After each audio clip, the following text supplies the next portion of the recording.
And there's a lot of stuff to deal with, so we're going to get right into it. We're going to do the second part tomorrow afternoon. And we're going to start off in Matthew 15. The Bible's Black History Part 1. And we got a lot of stuff to show, not just from the Bible, but of course, the main substance is the Bible, because without that, you don't have no doctrine to teach if you don't bring it out of the Bible. We use other things, historical artifacts and literature, just to back the Bible up. But here, this is not per se dealing with it. This is dealing with something Jesus said, because the first thing that people need to know is that it's important to the Lord who Israel is anyway. Because I hear a lot of people say right off the bat, oh, they talking about Israel and black, and we don't need to know. Jesus wasn't about none of that. He just come to bring salvation. He just come to save. Look, that let me know people really don't know Jesus. If they think Jesus is not concerned with Israel, and when I say Israel, of course, I'm talking about the real Israel, because that has been totally misconstrued, and Jesus is going to give us an indication of that. So that's what we're going to read first. So we're going to touch on the importance in the beginning to show that we do need to know about Israel being a black people cursed by God. Matthew 15 and 21. Go ahead. Then Jesus went thence and departed into the coast of Tyre and Sidon. And behold, a woman of Canaan came out of the same coast and cried unto him, saying, Have mercy on me, O Lord, thou son of David. My daughter is grievously vexed with the devil. Okay, so now non-Israelite woman, they told you she was a woman of Canaan. She wasn't an Israelite. She wasn't from the seed of Abraham, Isaac, and Jacob, but she knew Jesus was, and she even called him the son of David, because that's where Jesus had to come, as a descendant of King David. She said, Have mercy on me. Her daughter had a devil, which wasn't no problem for Jesus. He casting out devils all over the place. But to show you the importance of his chosen people, Israel, no matter what color you think they are. A lot of people think they look kind of like Gentiles or kind of white, because that's what we see nowadays, but that's not the case. But whoever they are, they important to Jesus, because that's one thing people try to do. They try to take Jesus and leave Israel behind, like that's unimportant to Jesus. You don't know Jesus if you think that. Notice what Jesus said here. First he didn't say nothing. Go ahead. But he answered her not a word. So therefore, that's what we call, you heard of ignoring somebody? Well, that's what Jesus did. He ignored the lady on purpose. Go ahead. And his disciples came and besought him, saying, Send her away, for she crieth after us. Now the disciples wanted him to address the lady because she was hounding them. But what did Jesus? Now Jesus is going to say something. But notice what he said that the average person claiming to believe in Jesus never heard of. What? But he answered and said, I am not sent but unto the lost sheep of the house of Israel. Now tell your neighbor that. See, people don't know what's important to Jesus.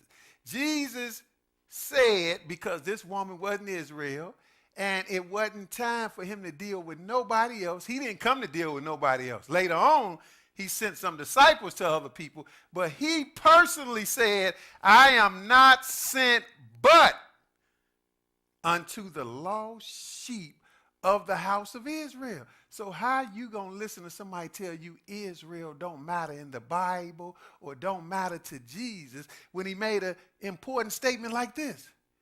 Even to the point where he wasn't going to heal the woman's daughter. He eventually healed the woman's daughter because she showed so much faith in his plan and his order of doing things. She didn't get mad because he said that.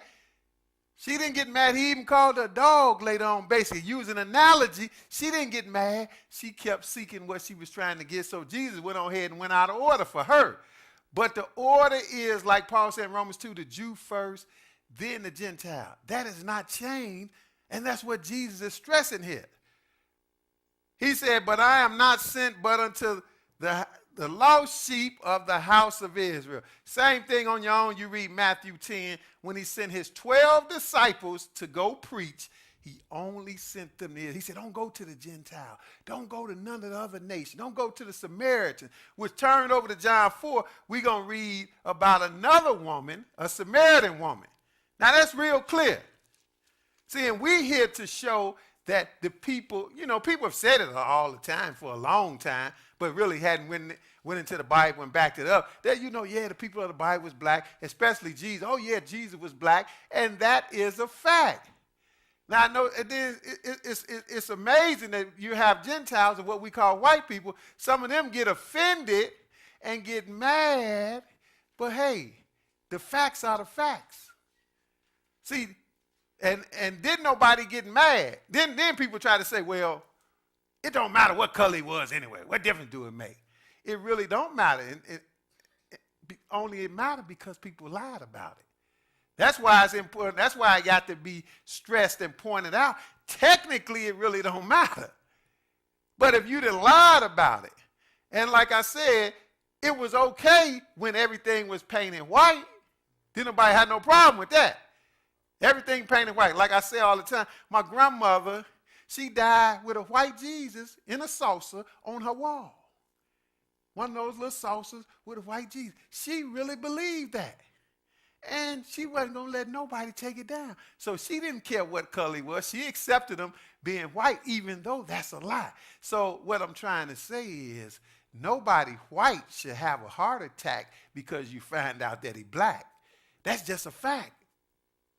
Because anybody can be saved no matter what color you are, but you need to know the truth because the truth will set you free.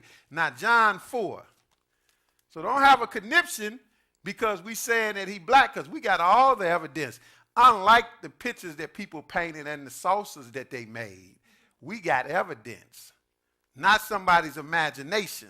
John 4 and verse 21, but that show you it's important because Jesus told the lady. He said to the disciples concerning the lady, I am not sent but unto the lost sheep of Israel. And now there's another lady here, a Samaritan lady, a non-Israelite or a Jew. Jew became short for Israel, so they use that term a lot in the New Testament. John 4 and 21. Go ahead. Jesus saith unto her, Woman, believe me, the hour cometh when ye shall neither in this mountain nor yet at Jerusalem worship the Father. Ye worship ye know not what. We know what we worship, for salvation is of the Jews. Now again, Jesus talking to another woman. This time it's a Samaritan woman. The last time he said a woman of Canaan, but she wasn't Israel. He said, I'm only sent to the lost sheep of Israel. This woman of Samaria, they had been planted in the land. She even thought she had some part in it. She trying to tell Jesus a thing or two, and Jesus finally broke it down to her. He said, woman, believe me, the hour coming, you're not going to worship neither in this mountain nor yet at Jerusalem, worship the Father. Then he broke it down further, 22. He said, you worship, you know not what. See, this show you, again, the importance of who Israel is or who the real Jews are, because Jew just short for Israel. Judah technically is one tribe, but all the Israelites that wasn't in slavery at this time became known as Jews. Even Jesus was called a Jew, but he was rightly so. He was from the tribe of Judah. But he said, you're not going to worship the Father in this mountain. Then he said, ye worship, you know not what.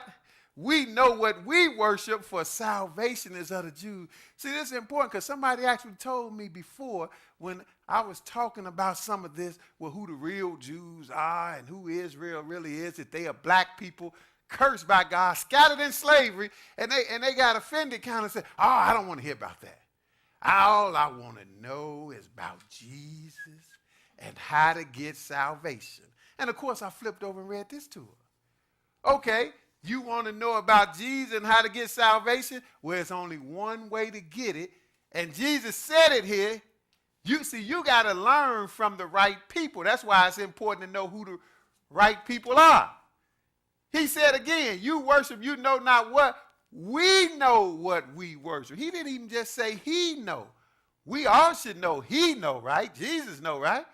But he didn't limit it to himself. He limited to the whole nation because God gave his word to one people, and that's the people of Israel, and it's proof positive that they are black people.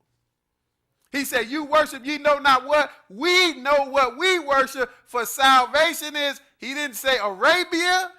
He didn't say China. He didn't even say Rome, where the Pope is at. What did he say? He said salvation is of the Jews. This group of people.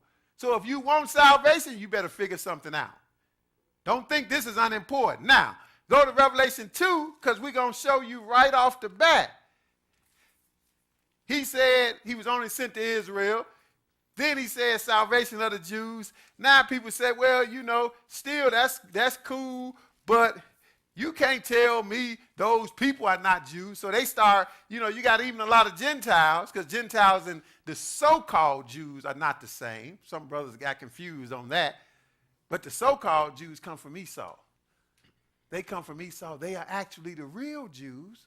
This black people, they actually our twin. But some Gentiles, they realize how important Israel or the Jews are, and they start trying to cater to the people that call themselves Jews. But we know they not real Jews. No offense against them. I don't have nothing against them. I'm like the man in the old show, some of the old people know, Dragnet. He's the man used to say, just the facts, ma'am, just the facts. That's all we concerned with.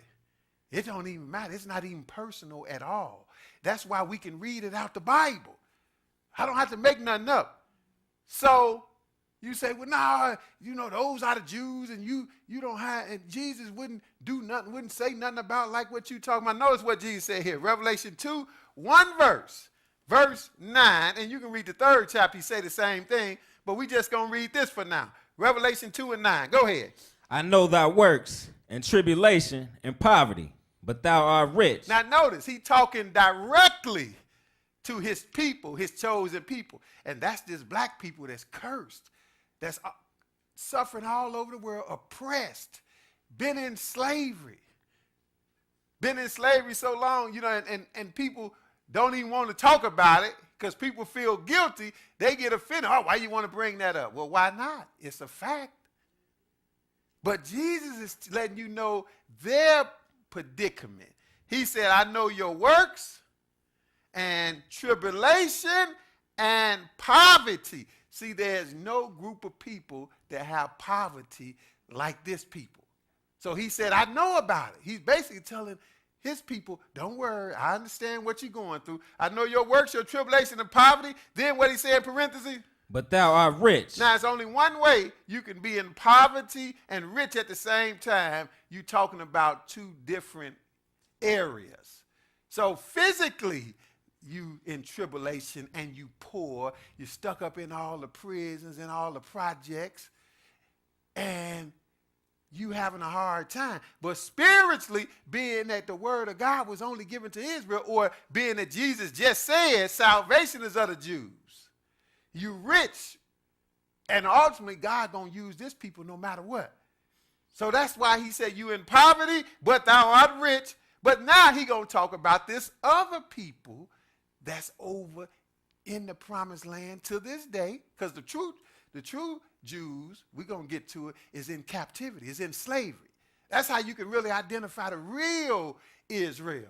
It's a black people, yeah, but it's a black people in slavery all over the world. Not just in America, all over the world. You go to the Bahamas and all the islands, Jamaica down there. You go to other African countries. See, we think we Africans like the Hamites in Africa. No, two different people.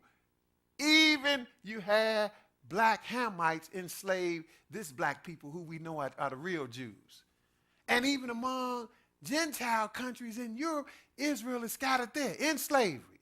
So he said, I know your works, your tribulation and poverty, but thou art rich. And what else? Go ahead. And I know the blasphemy of them which say they are Jews and are not, but are the synagogue of Satan. See, he said, I know about the whole situation. So don't let nobody tell you, don't talk about who the real Jews are. That's unimportant. Only Jesus don't care about that. He just comes and say, look, why is these words in red coming from Jesus if it don't matter who the real Jews are? You better read the Bible. He said, I know your works, your tribulation, your poverty, but you rich, and I know the blasphemy. He called it blasphemy for a people that's saying they Jews and are not. And that's to this day. And somebody better wake up. He said, but they are the synagogue of Satan. People say, well, you know, now you're talking about people. Look, deal with Jesus. He's talking about you.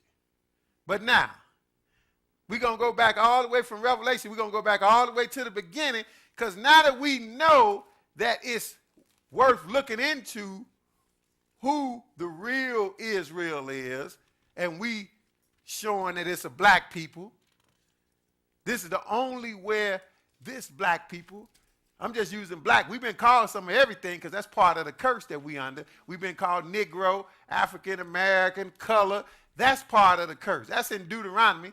We're going to get to that in part 2. But right now, we pretty much sticking with black. You throw in African American every now and then. But we have accepted being a people called black, which that's bad. That shows you don't know your history. That's far as you can go is to a color. Because you can call somebody white, but they know where they nationality. They know more than what color they are. They know their nationality. And you can't say African American is a nationality, because that is, even when you go back to African, that's a continent, not even a country. But now, Genesis 10, because the Lord created nations on the earth starting at this time, and that's how the world got divided up in various nations, starting right here. Before this time, there was no nation. Before the Lord flooded the earth, there was no nations. It was all one people. But here he started it. Genesis 10 and 21. Go ahead. Unto Shem also, the father of the children of Eber, the brother of Japheth, the elder. Even to him were children born. The children of Shem. Now this is after the flood. Go ahead. Elam and Ashur and Arphaxad and Lud and Aram. Okay, now I just read this first because this is the main son that Noah had. This is the main son that he had, Shem. Everything basically ended up flowing through him. What I mean by that, if you trace Shem, you find out that the one who God made the promise that's going to ultimately bless all nations, but it started with one particular nation, that was Abraham. He came from him. He came from Shem. Other people came from Shem too. Shem had a whole lot of nationalities that came out of him, just like Noah's other 2 sons. But the main one that came out of him is Abraham, and Abraham gave birth to, had Isaac, and Isaac had Jacob. Abraham had another son, Ishmael, at first too. That's where the Arabs come from. So they come from Shem. The people known as Arabs, they come from Ishmael. And Isaac had 2 sons, Jacob. He had Esau. That's where the so-called Jew come from. We got a lesson particularly to deal with that. But Jacob came from Shem. He was Abraham's grandson. But now we're going to look at some of the others, because what we're going to do, we're going to compare other black people with the people, with the children of Israel, the chosen people of the Bible, and show that they look identical, even though they not even the same. Mainly the Egyptians. Because the Egyptians, you know, you got some people now saying that they trying to get out of it. They already too late. They let the cat out the bag. But you got some Gentiles and maybe some Edomites trying to say, well, the Egyptians, they really was white people. The Egyptians was white. Look, it's too late. That boat done sailed. They let that out the bag. It's too much proof in the Bible and in some of these artifacts that we got. Like you look up here, these are real artifacts that was dug out of a tomb. Everybody heard of King Tut, one of the pharaohs. He was black. So there's no way. If you look into any of just a little bit of true history, you find out that the Egyptians were black people. The pharaohs were black people. Until the Greeks went through there and took over everything, they was all black. Hamites. And we can read that out the Bible. And we're going to read it. So back up to verse 1. So we're going to show comparison to these Egyptians, these Hamites, and show that Israel looked just like them. That's how you know for sure that Israel is black. But that's not enough. How do you know Israel from other black people? Israel is cursed. They in slavery to this day. Verse 1, 10 and 1. Go ahead. Now these are the generations of the sons of Noah, Shem, Ham, and Japheth. Now we already read a little bit about Shem just to show he had sons. He had son named Elam, Ashur, Arphaxad. And these children had sons, and God started producing nations from all of them. He started producing nations all the way down to Abraham. He told Abraham, I'm going to make you a great nation. But Abraham was Semitic. He came out of Shem. But go ahead. And unto them were sons born after the flood. After the flood. Shem, Ham, and Japheth. It's only three. This is where all the nations came from, these three. Go ahead. The sons of Japheth. Gomer. Now the sons of Japheth, he had Gomer. Now these are what we call Gentiles or Europeans, and even some Asians. The sons of Japheth, Gomer, who else? And Magog, and Madai, and Javan, and Tubal, and Meshach, and Tyrus. So you got Germans, you got Greeks, you got all these people that came from Japheth. Whole lot of nations. Russia, all these people came from there. Go ahead. And then even their sons were made up of nations. Go ahead. And the sons of Gomer, Ashkenaz, Riphath, and Togarmah. And the sons of Javan, Elisha, and Tarkish, Kittim, and Dodanim. Now he going to explain these sons of Japheth. Go ahead. Who they make up? Go ahead. By these were the isles of the Gentiles divided in their lands. See, these are the real Gentiles. See, in the New Testament, a lot of times Gentile was used generally to cover everybody that wasn't Israel. That's how they kind of use it. But technically, Gentiles just make up one of Noah's sons, Japheth. So you got two more. You got Shem. Israel came from Shem, but it's a whole lot of other nations that came from Shem that are not Israelites. Then you had a whole host of nations that came from Ham. So technically, Gentiles is not everybody other than Israel, even though it was used like that. Technically, Gentiles just come from this one son of Noah, Japheth. Go ahead. Everyone after his tongue, after their families in their nations. Okay, so that's the Gentiles, the sons of Japheth. That's what he said in verse 5. By these sons of Japheth were the isles of the Gentiles divided in their lands. Everybody got land. See, that's important to understand because this black people who God said he was going to curse don't have a clue about no land. We don't even have a place. That's a shame you don't have a place to call home. You get on a ship talking about going home, you be sailing around the world in a circle until you get some understanding like we know. That ship, for most people, will never dock because they don't know where home is. But everybody, every nation, every people got to come from somewhere. Nobody just fell out the sky. So by these were the isles of the Gentiles divided in their lands, everyone after his tongue, after their families in their nations. Now, verse 6, the last of Noah's sons. We touched on Shem briefly, not Japheth. Now the last one is what? Verse 6.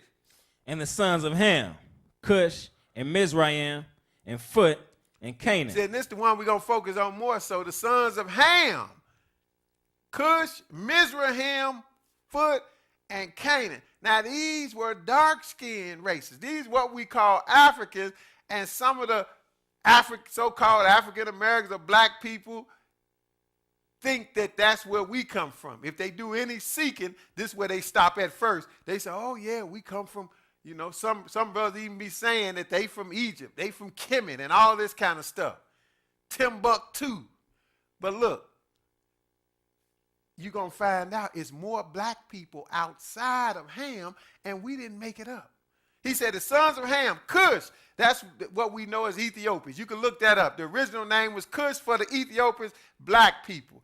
Mizraim, actually, that's the original name for the Egyptian. That's one way you know for sure the Egyptians couldn't be white. This is him right here, Mizraim, a son of Ham. All you got to do is look it up or read some more of the Bible. You read Genesis 50 when Jacob got buried in the land of Canaan. Joseph went up there. We're not going to read it. They went up there, and the Canaanites, one of the other sons here, black people, which the Lord took the promised land from. They had the promised land, so he took it from those black people and gave it to Israel, some more black people that wasn't even from Ham. So he said, look, they went to Canaan to bury Jacob, and the Canaanites said, this is a great mourning of the Egyptians, so they called it Abel Mizraim, mourning of the Egyptians. But it was Egyptians and Israelites up there. So that lets you know that Mizraim is truly the original name for the Egyptians. But now let's look at some encyclopedia. And the first one we're going to look at is the New Compact Bible Dictionary. And I got this from one of the brothers. I forgot who I got it from, but he fixed it up where it looks a lot more prominent. That's that one, yeah. On this board up here, if you can see it, that's that one right there. And this come from a Bible dictionary. We didn't write it. New Compact Bible Dictionary. Under Ham, what does that say? Go ahead. The youngest son of Noah, born probably about 96 years before the flood. Now this what the Bible dictionary says. Ham. And they got, how do you pronounce it? Ham, perhaps hot. The youngest son of Noah, born about 96 years before the flood. Go ahead. And one of 8 persons to live through the flood. One of 8 persons to live through the flood. So unlike the movie Noah, I don't know where they got that from. They had about 6 or 7. Somebody snuck on the ark. All kind of craziness went on that. But it was only 8 people, Noah, his wife, his 3 sons, Shem, Ham, and Japheth, and their 3 wives. So he was one of 8 to live through the flood. Go ahead. He became the progenitor of the dark races, not the Negroes. Oh, wait a minute. Now, it said here, Ham became the progenitor of the dark races. Progenitor simply means father. So that's what it says about him. He became the progenitor of the dark races. But then it says something else. What? Not the Negroes. Not the Negroes. Who wrote this? We didn't write it. Somebody wrote it, and they knew it was a distinct difference between one group of blacks who know. See, that's one of our names we've been known by Negro. Now, if you call somebody Negro, they might get offended and slap you. That show you how our name changed, which that's in Deuteronomy 28. The Lord says he's going to make Israel a proverb and a byword. See, that show you that only fits us because we the people who lost and who identity seem to vary and change every few years. You know, we done went from Negro, some point colored was in there. I ain't lying. I seen a man, he had on his birth certificate colored, or his wife had colored, and his birth certificate said Negro. That means they 2 different people technically. A Negro man married a colored woman. Can you believe it? That's what the birth certificate said. But that showed you it had changed, because evidently he was a little older than her. It had changed by that time. And now, I guess they put black on there. Well, I don't know if they ever put African. They put African American sometimes. But that show you Israel is lost. See, and that's the people who he's talking about. So Noah, son Ham, he's the father of the dark races, but not the Negro. Therefore, if the Negro don't come from Ham, and he didn't drop out the sky like somebody might have you believe, where did he come from? Like I said, he come from Shem. Because he is a descendant of Abraham, Isaac, and Jacob, and you can see that by the curses that God put on him. Go ahead. Read that again. He's a progenitor. He became the progenitor of the dark races. Not the Negroes. Not the Negro, but who? But the Egyptians, Ethiopians, Libyans, and Canaanites. His indecency. And it quote Genesis 10 when it give you that which we just read. He became the progenitor of the dark races, not the Negroes, but the Egyptians. How they know that? Because that's Mizraim. So don't let nobody tell you the Egyptians white, because everybody and their auntie know that Ham fathered the dark races. Black people came from Ham. The only thing most people don't know, not all the black people came from Ham. Some came from Shem too. But so if he's the father of the Egyptians, that lets you know the Egyptians got to be black, just like the Ethiopians. Nobody will dispute. Well, I think I heard somebody recently try to say, well, Ethiopians was white too in the beginning. Look, they just lying. People the same color they always been too. But the Egyptians, the Ethiopians, Libyans, and the Canaanites, which we just read about. Now, let's go back. Let's go to another. See, when you got multiple sources, like the Bible said, in the mouth of 2 or 3 witnesses, everything is established. So we got another historical reference, the World Book Encyclopedia, just a common encyclopedia. And instead of Ham, we just going to look up Hamite, the World Book Encyclopedia, Hamite. Read that. See, it was a couple of things. Had Hamilton River, see Churchill River, but we want to get Hamite. Go ahead. Hamite is a member of a group that entered Africa from Asia long ago. In some areas, the Hamites conquered the Negroes. Wait a minute. The Hamites conquered the Negroes, and you better know it, because that's who had the so-called Negroes now, which is Israel, enslaved in Egypt. Hamites conquered the Negroes then. We just weren't known as Negroes. We was known as who we are, Hebrews or the children of Israel. We were known as who we are. But this clearly 2 separate encyclopedias that we did not write tell us that this people known as Negroes do not come from Ham. That only leave one other option, that they come from Shem, because you know they didn't come from Japheth, because that's the Gentiles or the Europeans. But they didn't come from Ham like the Egyptians did. But they look the same. They all black. That's why they distinguishing this group of blacks from the other. Somebody knew a little history who wrote both of these. The other was a Bible encyclopedia, dictionary. This is just a regular old world encyclopedia. But it said in some areas the Hamites conquered the Negroes and mixed with them. And that is the truth. Now, we're going to go further. You can read the rest on your own. We're going to go to Psalm 105. Psalm 105. Just to get some more proof.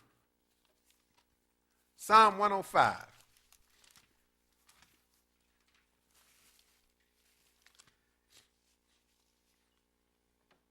Psalm 105, and we're going to pick it up at 23.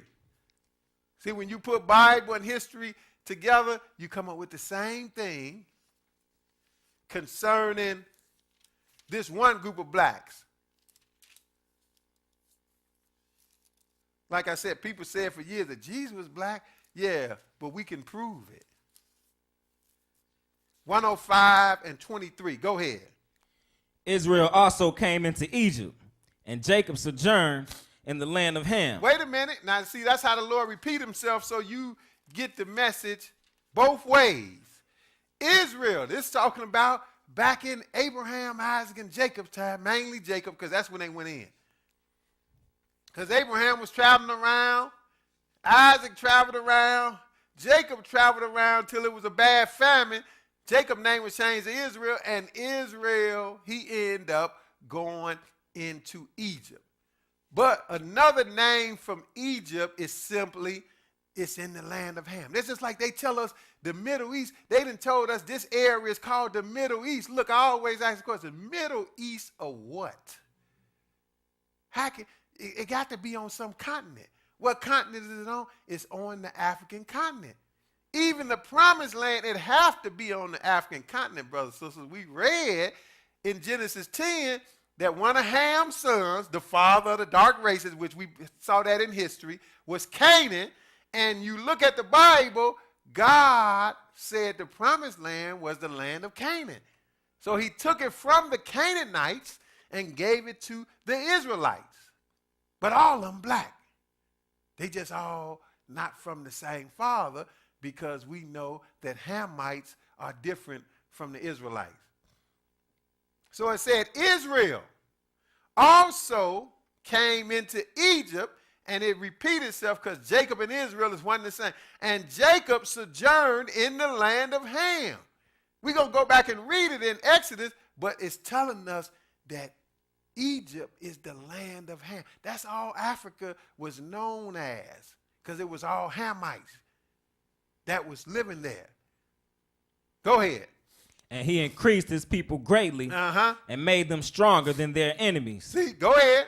He turned their heart to hate his people, to deal subtly with his servants. See, it's just like we read that said the Hamites conquered the Negroes. Well, here it is right here. He said, turned their heart to hate his people. This is what Pharaoh did. He started hating on Israel and started killing Israel, oppressing Israel greatly, to deal subtly with his servant. Then he turned around when God got ready. What God do? 26. He sent Moses, his servant, and Aaron, whom he had chosen. See, God turned around and sent Moses to get him out of that. And what did Moses and Aaron do? Go ahead. They showed his signs among them and wonders in the land of Ham. Oh, so all that stuff, the miracles that Moses did, him and Aaron, it was in Egypt, but the Bible simply called the land of Ham. And we know Ham is the beginning of the dark races, but not the Negroes. So all that stuff was going on. It was going on with all black people. Most people know that. But some people, they didn't got lost from that. But now, go to Exodus 1. Let's go back to when it happened. Exodus 1. Exodus 1. See, we can even read, you can read Genesis, I say maybe Genesis 42 or so. You can read that. Even when Joseph first went into Egypt, his brothers, 10 of his brothers sold him into slavery in Egypt. They sold him there, but the Lord had a plan. Joseph ended up in Egypt. He was 17 years old. Years later, the famine came, and when Jacob and the other 11 brothers came, which we're getting ready to read here, when the brothers came, because Israel didn't come in first, Jacob didn't come in first, when the brothers came to buy some food, in Genesis, it shows you that their own brother Joseph, they didn't recognize him. Some years had passed. Joseph was about 30, so maybe 13 or so years had passed. But yet and still, brothers, the only way they could not recognize Joseph is that it was just a whole flock of black people, Egyptians and Joseph, who was an Israelite who came from Jacob. They all was black and they all looked alike, because if it was a difference in color, Joseph would have stood out to them. Matter of fact, if Joseph looked like the people who say they Jews now, and we know the Egyptians black, then Joseph, they would have paid more attention to Joseph. They would say, man, that dude looked like us. But Joseph was black, the Egyptians black. They didn't even recognize. I'm talking about they was right in Joseph's face, like me and this brother, close to each other, and they didn't recognize Joseph because they assumed he was just an Egyptian ruler. That's what they assumed. And Joseph played it off on them. Joseph knew their language that they spoke in the land of Canaan. He knew whatever they spoke, Hebrew or whatever. He wouldn't speak that. He acted like he didn't know what they were saying and used an interpreter. So that really threw him off. But that's something you can read. Genesis 1. We're not going to read it all. You can have a little homework. Genesis 1:1. Go ahead. Now these are the names of the children of Israel, which came into Egypt. Every man in his household came with Jacob. See, now this when it happened. But we know it happened. We just read in Psalm that it said Israel came into Egypt and Jacob sojourned in the land of Ham. Well, this is actually when it happened, brothers and sisters. These are the names of the children of Israel which came into Egypt. Every man in his household came with Jacob. It's talking about the descendants because by this time Jacob had died. But skip to verse 5 and go ahead. And all the souls that came out of the loins of Jacob were 70 souls. For Joseph was in Egypt already. See, Joseph was there because they had sold him there, and that's what happened, what I just mentioned, how they couldn't even distinguish him from the Egyptians because they all looked alike. Now, skip to verse 13, because Psalm 105 said when they came into Egypt, he made the Egyptians deal subtly with them, and they hated his people. Well, here it go right here. Verse 13, go ahead. And the Egyptians made the children of Israel to serve with rigor. See, that's what they did. They put hard bondage on them, made them serve with rigor, it said. See, this black on black crime right here. People talk about it's a black thing. You don't have a clue. See, we the ones think it's a black thing or used to say that. It's a black thing. You wouldn't understand. No, you don't understand. Because you see, it's a whole lot. I found that out a long time ago when I got around some true Africans. I thought they would be like, hey, brother. They was like, I don't know you. Excuse me, bye-bye. They didn't even want to talk to me. I'm like, hey, they just looked the other way. Like, man, ain't we from Africa? What's up with that? Well, what's going on? They were like, no, I don't know.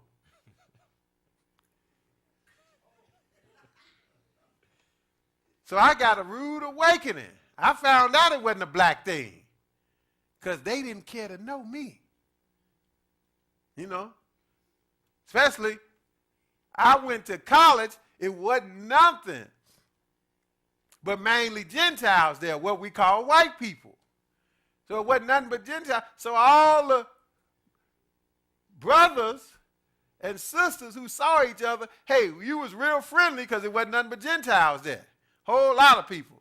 Handful of blacks in a whole lot of Gentiles. So all the blacks was friendly, except when it came to the Hamites, they were still like, no, I don't know you. Get away. That befuddled me. But I found out it wasn't a black thing because they know what nation, they know who they are, whereas I didn't. I thought it was a black thing. These are all black people, but the Egyptians, some black people, Pharaoh and his people, made the other black people, the Israelites, serve with rigor. Go ahead, 14. And they made their lives bitter with hard bondage. Hard bondage. See, we've been in hard bondage a long time. I guess that's why God made it where we can survive it, because we've been in nothing but hard bondage over here. And it seemed like it done got a little better, but really when you look beneath the surface, it ain't much better. That's why you always got to cry, talk about why your child got killed, why your child got locked up.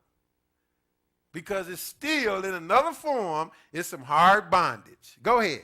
In mortar and in brick and in all manner of service in the field. All their service, wherein they made them serve, was with rigor. And the king of Egypt spake to the Hebrew midwives, of which the name of the one was Shiphrah, and the name of the other Puah. And he said, when you do the office of a midwife to the Hebrew women, and see them upon the stools, if it be a son, then you should kill him. But if it be a daughter, then she shall live. Okay, so even way back here, not only did he make them serve hard bondage, but as if that wasn't enough, he started destroying them, started killing, because he was worried about them outnumbering him. And it's no different even nowadays. See, this was basically a blatant form of what we call now birth control. It was just blatant. And you see who it was more so, who it was directed at. I ain't going to say more so, I'm going to say all the way. Who it was directed at, it was even directed at the Hebrew or the Israel men, the babies, the boys. Because that's who they concerned about. It's just like even nowadays, to this day, hey, the male among Israel, even though everybody get oppressed, male and female, but the male will get oppressed 10 times more than the female. That's why a female easily get a job when the male can't. Among Israel, I'm talking about. So everybody hurting some, but it was some leniency on the female. That's what he said here. When the Hebrew women have a baby, this was only for them. This was only birth control. Like they got all kind of evidence. They came up with this thing in this country, Planned Parenthood.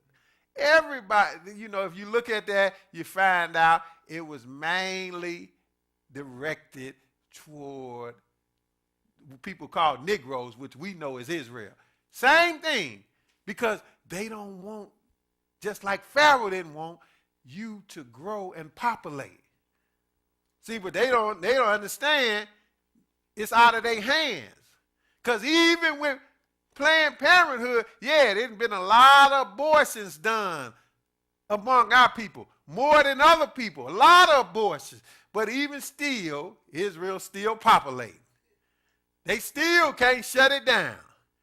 That's why they probably trying to come up with Plan B now, because that ain't work like they wanted to work. It worked some, because a lot of they made it accessible, still make it accessible for young black women to have to have abortions.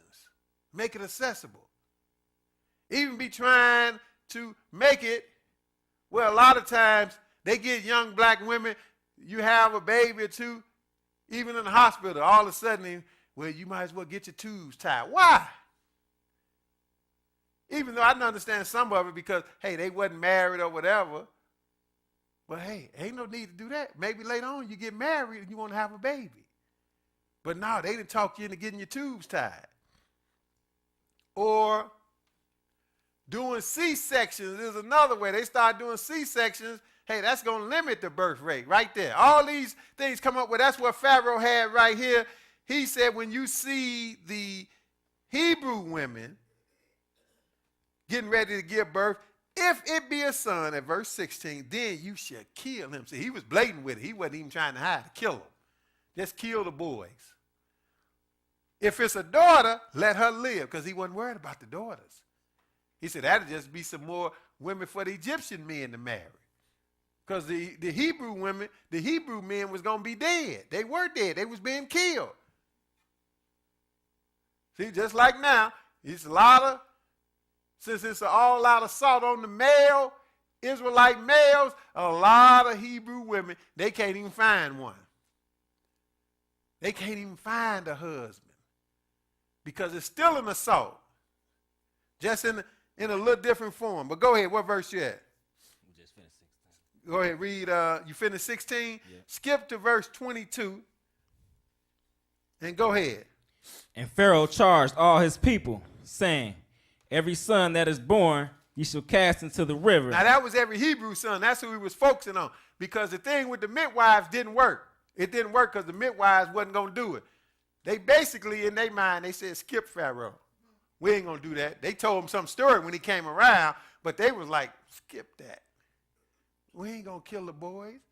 So when Pharaoh came, so what happened? Oh, it just happened. They fast. They popping them babies out. We couldn't do it. So then he came up with Plan B. They always got a Plan B. He said, he made all the Egyptian police basically. He charged all his people saying every son that is born, he talking about born among Israel, the Hebrews, cast him into the river. Every daughter you should save a life. So it's the same law, except this time he put it in the people's hand, not the midwives. You see a Hebrew, I give you authority when them Hebrews have babies, because you know they still going to have them. Because that's one thing, and we ain't going to do nothing else.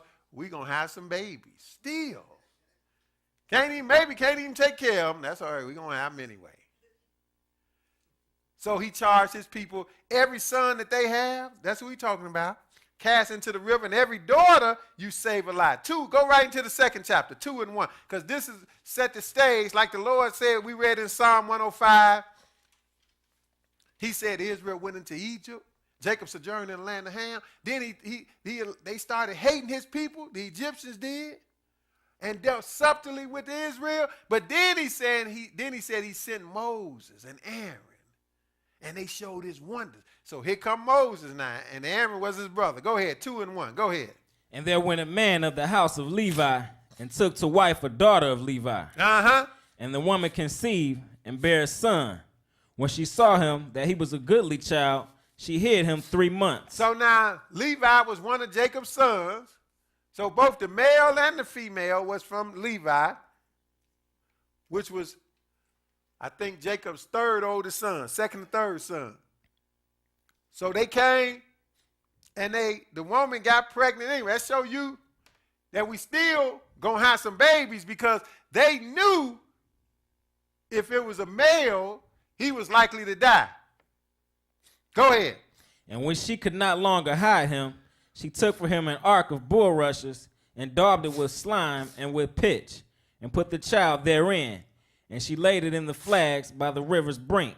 Okay, so now, she hid this child long as she could, 3 months.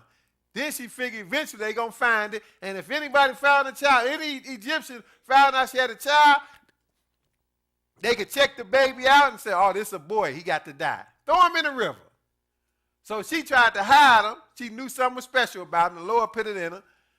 And long as she hid him long as she could, it said like 3 months. And then when she couldn't hide him no more, she basically made a basket, put him in the basket, and shipped him upstream. She said, I'm going to put him in the Lord's hands. Now, he's not supposed to survive, except the Lord got a plan. So skip to verse 9. Let's see what happened. Verse 10. Verse 10. Go ahead. And the child grew. Because we skipped where Pharaoh's daughter saw him in the basket. She happened to be out there. It wasn't no happen to the Lord. It was planned by the Lord, but it seemed like to man, she just happened to be out there by the river and seen the child. She know what was going on. Probably felt a little compassion that her father was killing all them babies.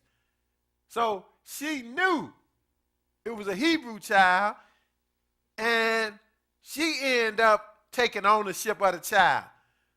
She sent him back home and told his mother, she didn't know for sure that was a mother, but she told her to nurse the child. And when he got older, you can bring him to me, he's my son. So she was nursing the child for Pharaoh's daughter now, so she had leave. Wasn't nobody going to touch her now. Wasn't nobody going to touch this child.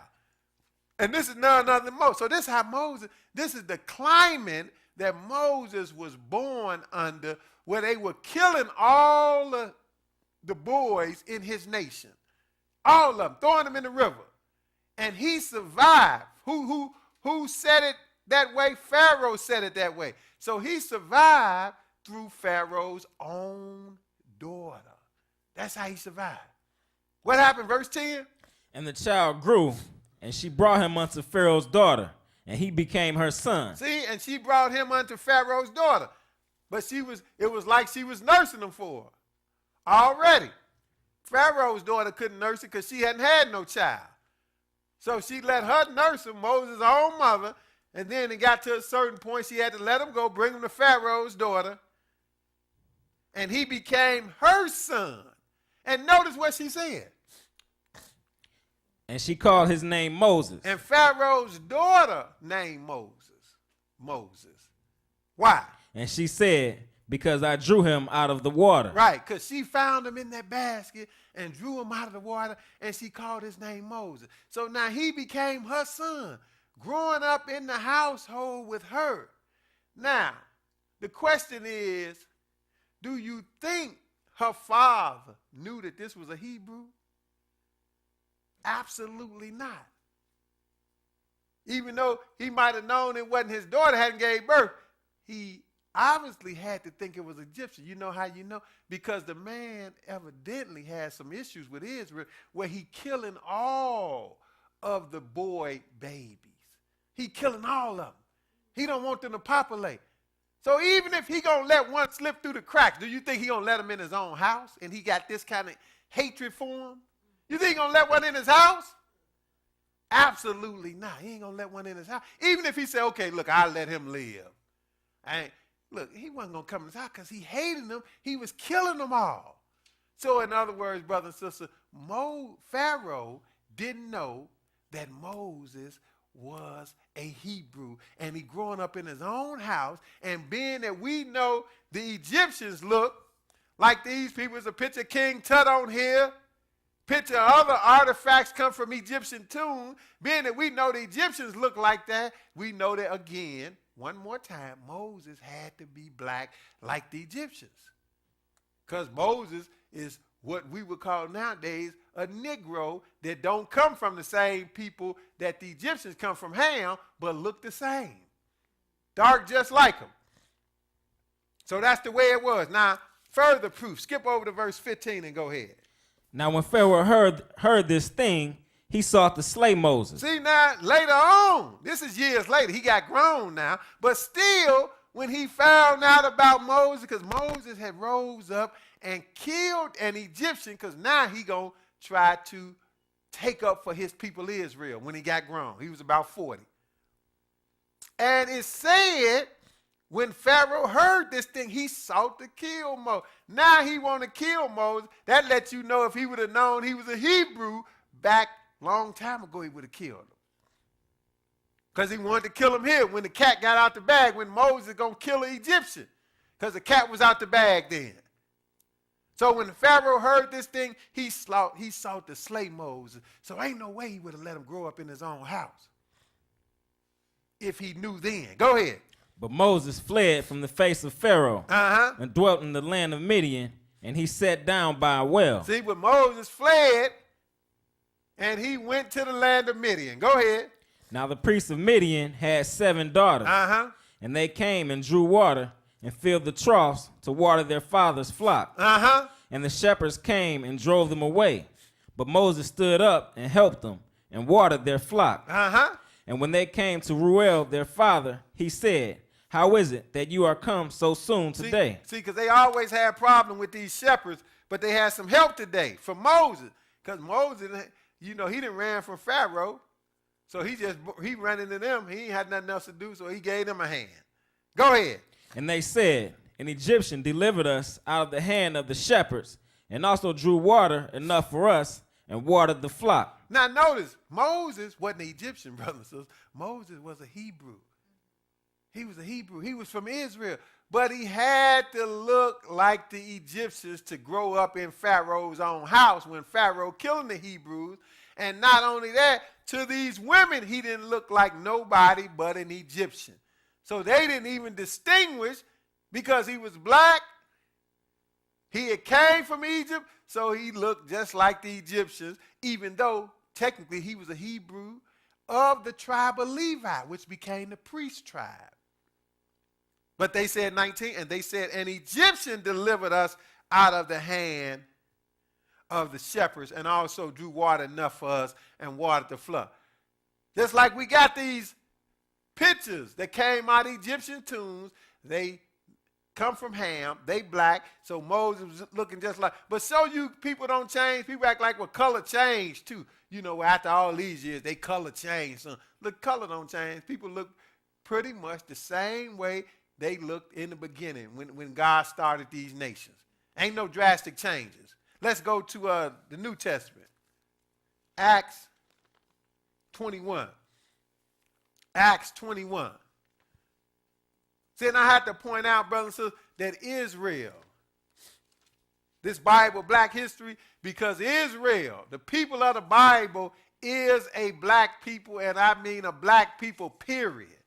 So I say that because a lot of these brothers, they got this 12-tribe chart, and they threw all kind of mixture of people in there. That is a lie. Israel not made up of all these other different nationalities. Now, we know people from whatever nationality can get salvation if they repent and follow the laws and statutes that God gave to Israel. But Israel is a black people, period. See, it show you is something in the water when the nation of Israel, they make that all, they make it all kind of shades of people. You know, even the so-called Jews, even you heard the term, and they allow this. Well, you know, you got some black Jews. Even the so-called Jews, they don't have no problem with that because they can't have no problem with it because they know they're not the real Jews. So they don't have no problem with it. They say, oh, yeah, we got some black ones. Look, if you got some black ones, they either black or white. Pick one. You ain't got no black Jews and no white Jews, brothers and sisters. You just like you ain't got no black Ethiopians and no white Ethiopians. Just like you don't have no black Irish and some white Irish. It's one or the other. You can't have it both ways. But when it comes to Israel, since we lost, people take that and make some of everything out of that. But now, Acts 21, all these years later, in the New Testament, Israel was still the same color. That's why when Jesus came, he came from the tribe of Judah, Jacob's fourth son.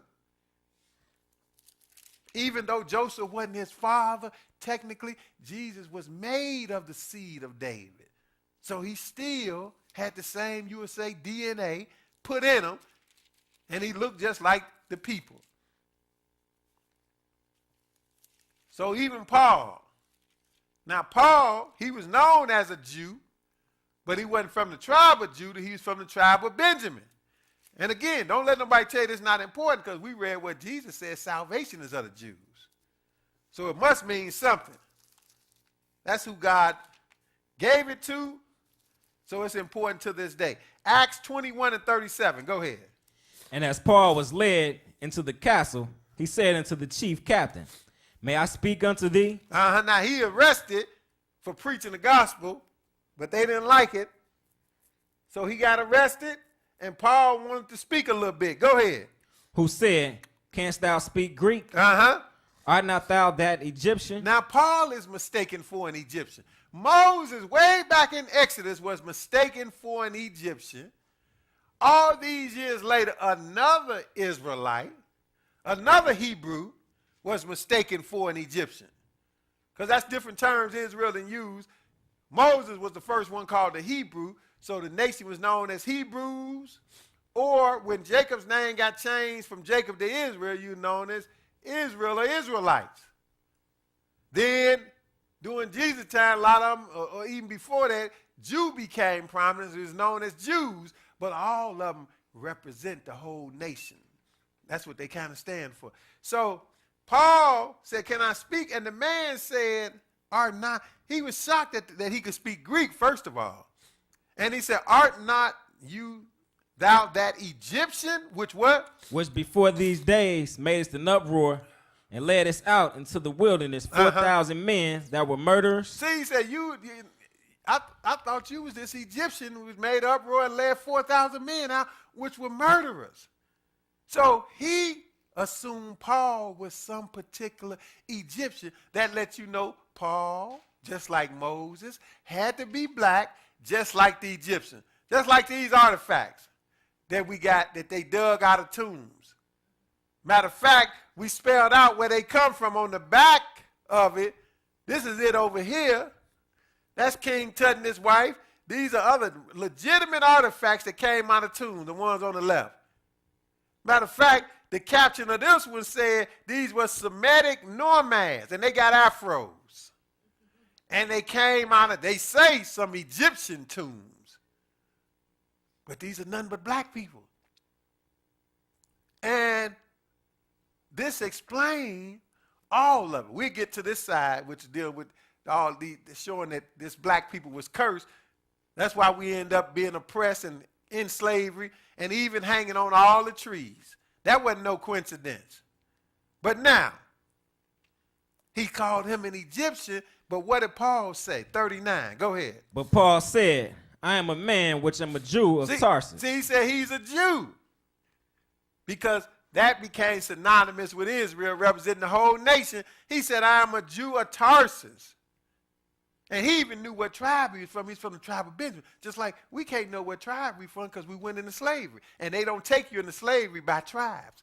They didn't have no slave ships just for Benjamin or just for Judah. Like these brothers act like, well, Judah is all in America. Don't fool yourself.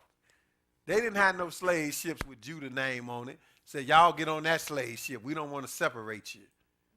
No, Israel is scattered all over. We can possibly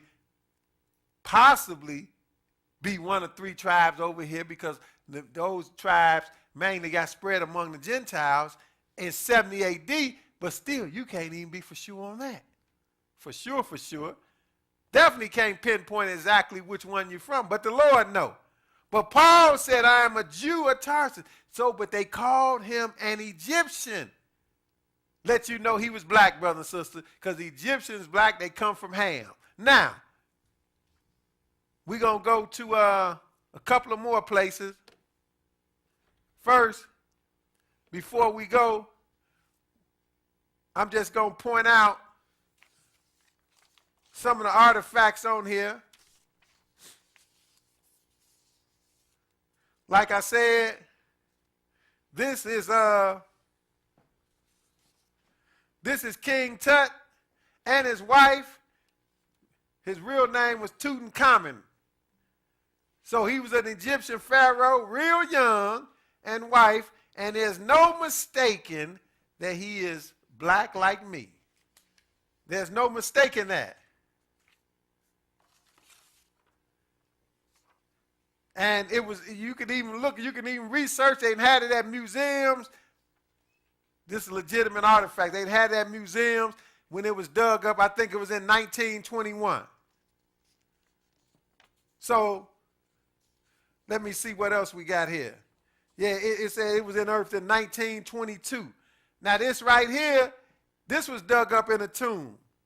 It says an Ethiopian entourage from the tomb of Prince Hoy, King Tut's viceroy. So this was dug up out of King Tut's viceroy because they buried a lot of stuff in these tombs with these great leaders, with these pharaohs and the other leaders.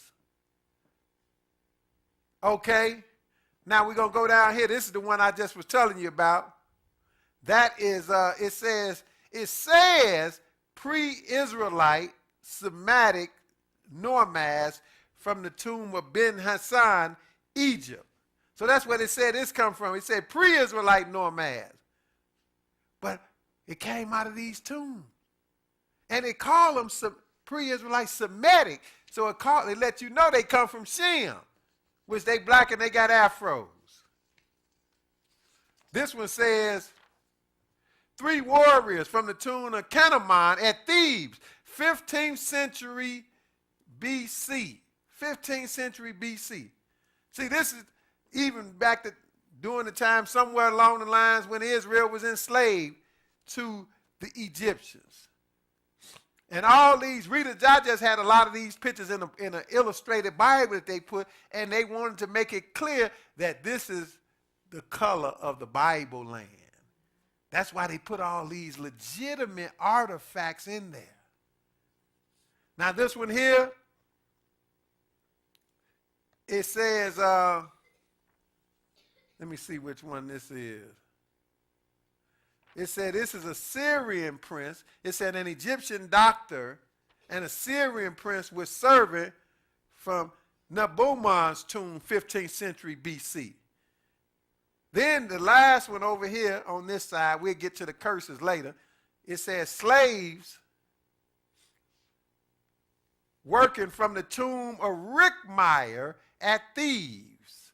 So this is slaves, and we know, we read from the Bible that the Egyptians enslaved Israel. So those are likely Israelites, but the bottom line is all of these came from Egyptians' tomb, proving again that the Egyptians couldn't have been none but black, and if they were black, Israel, the Israelites got to be black. Lamentations, the 5th chapter, and we're going to wrap it up. Lamentations 5.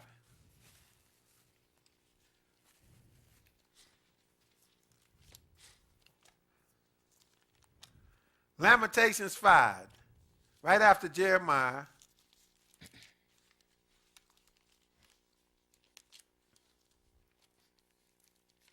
Pick it up at verse 10.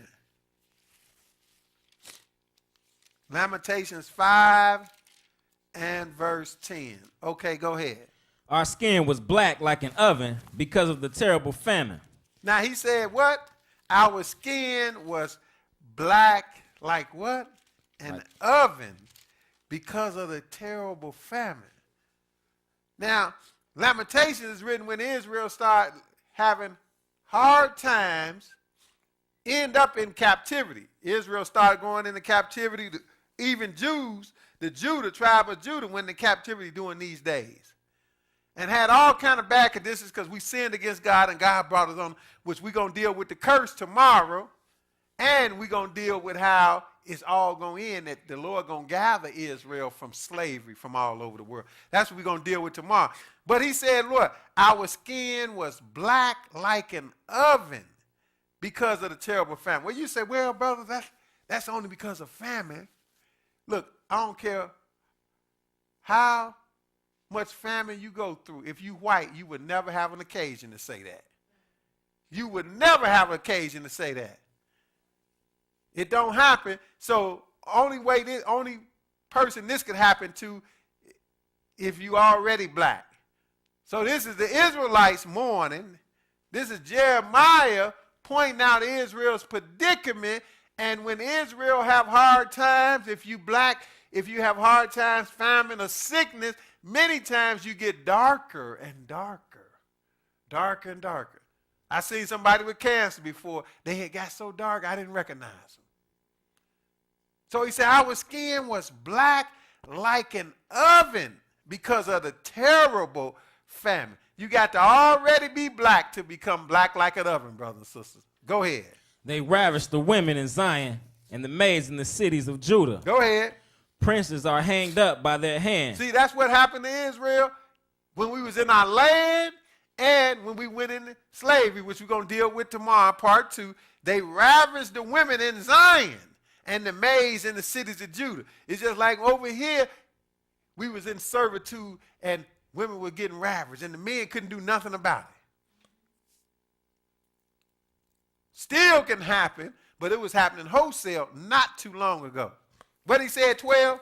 Princes are hanged up by their hand. The faces of elders were not honored. See, and Israel been getting hanged over here. Nothing to change, but now the 4th chapter, back up to Lamentations, the 4th chapter. Lamentations, the 4th chapter. Lamentations 4. See, and we get to some of the other artifacts, like we got even kind of a picture of a slave ship, how they packed them in on the slave ships to get over here. Well, that's going to be in part 2.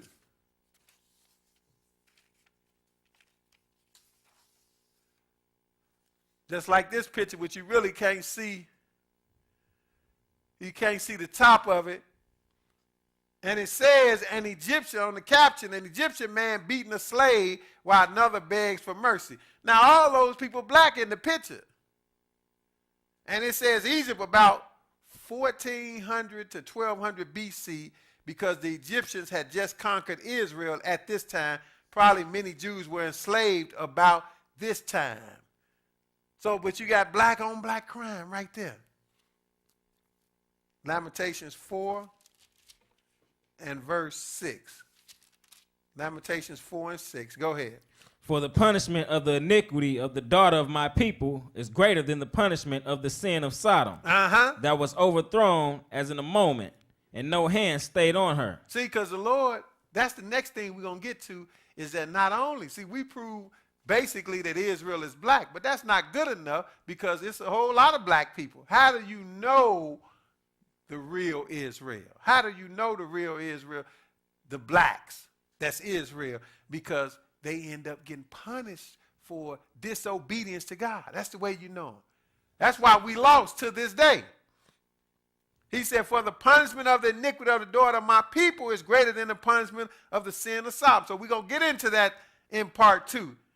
He said, which was overthrown in a moment, no hand stayed on, because he's letting you know Israel's punishment is greater because it's a long continuous, like he said in Deuteronomy 28. Ongoing. He said Sodom punishment wasn't that bad because that happened in a moment. It was over with. Boom. He rained fire and brimstone on them, killed them all. But they wasn't just standing around suffering like Israel. We've been suffering for centuries. It's like getting hit constantly. That's why he said no hand stayed on Sodom, but hands stay on beside our head. Verse 7. Her Nazarites were purer than snow. They were righteous men at one point. We had great men of God, Nazarites, dedicated to God. Like Samson was a Nazarite. But go ahead. They were whiter than milk. It's talking about in righteousness. Go ahead. They were more ruddy in body than rubies. Their polishing was of sapphire. And even their complexion was dark skin. That's what ruddy in body than rubies and polishing of sapphire. That's a dark skin. But good complexion at this point until we went against God. Like he said, he said you was blacker than the oven. He going to use that term in another way. Because first they had good complexion when they was righteous. Everything went good. They looked good, glowing. But now, verse 8. Their visage is blacker than the coal. He said, now, look, their visage is blacker than a coal. Their appearance is blacker than a coal. Look, you cannot get blacker than a coal unless you're dark to begin with. You couldn't be blacker than a coal. Blacker than a coal? Tell me a white person that could ever have occasion to say that. They could be in a coal mine and won't be able to say they blacker than a coal. They can get some black on them, but they won't say they blacker than a coal. But if you black already, you turn darker and darker when hard times hit. Their visage is blacker than a coal. Go ahead. They are not known in the streets. See, people don't recognize them now. I'm telling you, I was at the hospital. I didn't recognize the sister. I literally went back to the nurse and said, no, you sent me to the wrong room. She said, that's her. I was amazed because she had changed from cancer and was much darker than I knew her. He said their visage is blacker than a coal. They are not known in the streets. Go ahead. Their skin cleaveth to their bones. It is withered. It has become like a stick. See, it's withered. It has become like a stick. But that's what happened when a dark people end up suffering from starvation, from disease and sickness. They get darker. And it happened because of our sins against God. We're going to throw something else in here. Go to Amos. Go to Amos, the 3rd chapter, just to show you. And this is going to bring back to memory what we read in the beginning, how important this is, but it's going to lead us into part 2 that this same black people had to get punished for disobedience. Amos, the 3rd chapter, I'm sorry. Amos, the 3rd chapter, and we're going to pick it up at verse 1. Amos 3 and 1. Go ahead. Hear this word that the Lord has spoken against you, O children of Israel, against the whole family which I brought up from the land of Egypt, saying. Okay, now notice. He said, hear this word which the Lord hath spoken against you. Notice the whole Bible is geared toward Israel and written to Israel. Hear this word that the Lord hath spoken against you, O children of Israel, against the whole family which I brought up from the land of Egypt. See, he brought Israel out of Egypt. That's when he gave them the promised land. But Egypt is also called in Psalm 105 the land of Ham, which were the Egyptians. Hear this word that the Lord has spoken against your children of Israel, against the whole family which I brought up from the land of Egypt. What did he say? Verse 2. You only have I known of all the families of the earth. See, that's why when Jesus came, he didn't go to nobody else. He said, I'm only sent to the lost sheep of Israel, because God has only known Israel. That's what let me know he don't have no other prophets outside of Israel. None of the apostles was outside of Israel. They couldn't have been. Well, that would have made Jesus like a hypocrite if he said he was only sent to the lost sheep of Israel and one of his apostles, like I said, one of them was a Canaanite. That's because he lived among where they was at.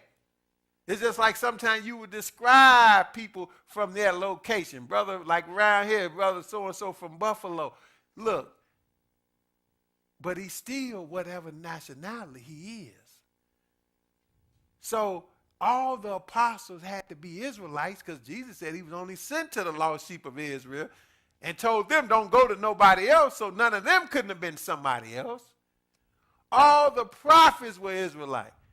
Had a little debate with some brothers not too long ago on the internet. And the brother had some wisdom because he humbled himself, but some of the other brothers kept going, talking about, oh no, Job was an Edomite. Job was Edomite. Look, I know right off the bat Job couldn't be an Edomite. I don't care what you think and what you heard. Because the Lord don't get down like that. He's only known Israel. Job had too much understanding. Even though he was among some Edomites, I understand that. He had too much understanding to be an Edomite. Job knew the Lord for real. How did he know the Lord like that? And it said right here. What did it say right here? It said, Israel, you only have I known of all the families of the earth. So that let me know Job was an Israelite, a great prophet.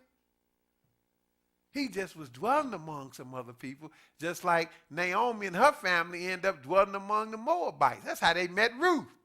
They was dwelling among them. But they still Israelites.